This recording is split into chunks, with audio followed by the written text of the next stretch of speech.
Untuk Kemenpora dan PSSI, kami berharap, ini mungkin agak sedikit ekstrim ya, kami berharap sebagai rakyat Indonesia, sebagai wakil dari seluruh rakyat Indonesia, saya berharap bahwa semoga ini yang terakhir.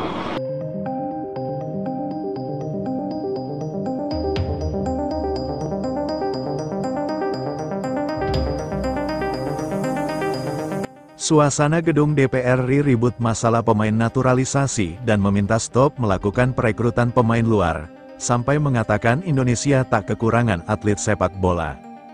Sosok inilah yang buat gaduh proses naturalisasi di ruang DPR RI. Namun seperti biasa sob, sebelum lanjut alangkah mulianya kalian subscribe channel ini dulu. Dengan satu subscribe kalian mengurangi angka pengangguran yang ada di Indonesia saat ini. Kalau sudah subscribe kami ucapkan terima kasih. Mari kita lanjut.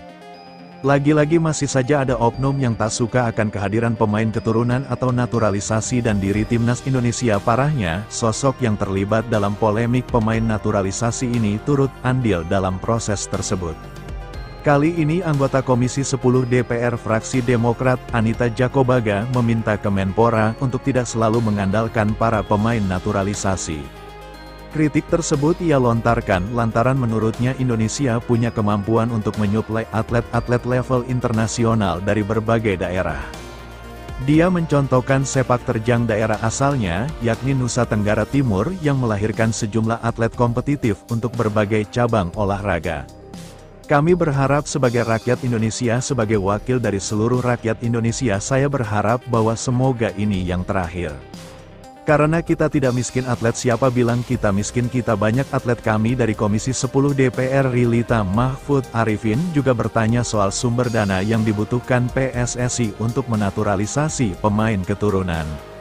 Apakah ada nilai transfer dari klub kepada PSSI? Anggarannya diambil dari APBN di Kemenpora atau sponsorship yang didapatkan secara private?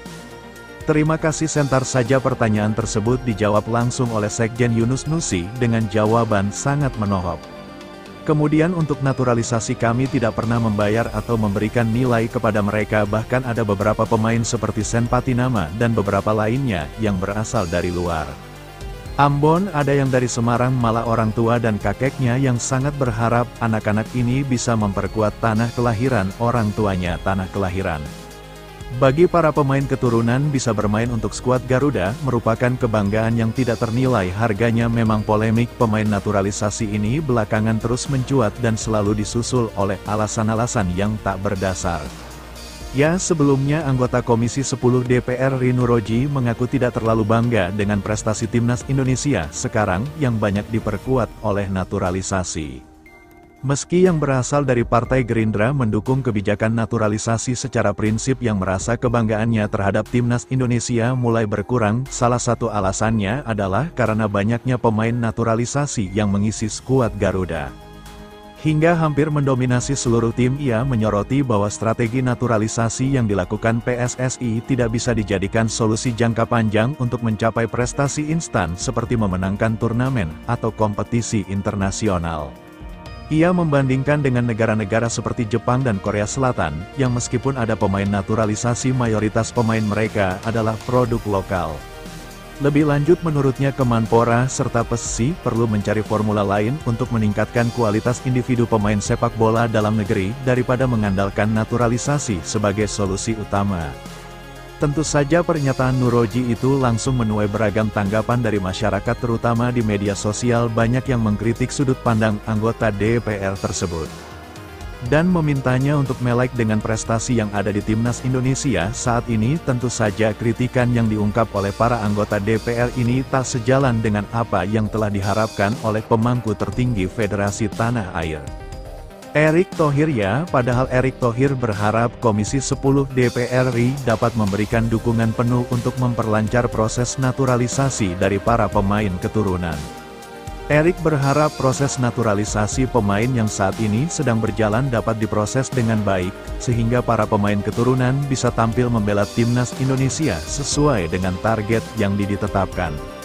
Apalagi seperti yang kita semua tahu, timnas Indonesia kini benar-benar telah berubah baik dari wajah maupun citra di kawasan Asia. Secara kualitas pun mereka ini levelnya jauh lebih baik ketimbang pemain naturalisasi.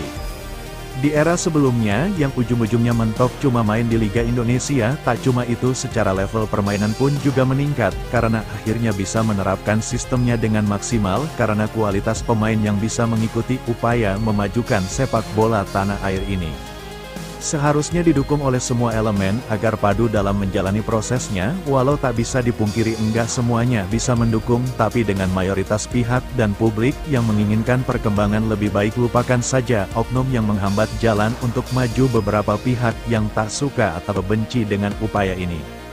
Sebaiknya berkaca pada sosok yang sebenarnya tak memiliki darah Indonesia, seperti Sintayong yang bertekad untuk membangun masa depan cerah buat sepak bola tanah air. Bagaimana menurut kalian sob? Jika suka dengan video ini, nantikan video kami selanjutnya. Sampai jumpa dan salam olahraga.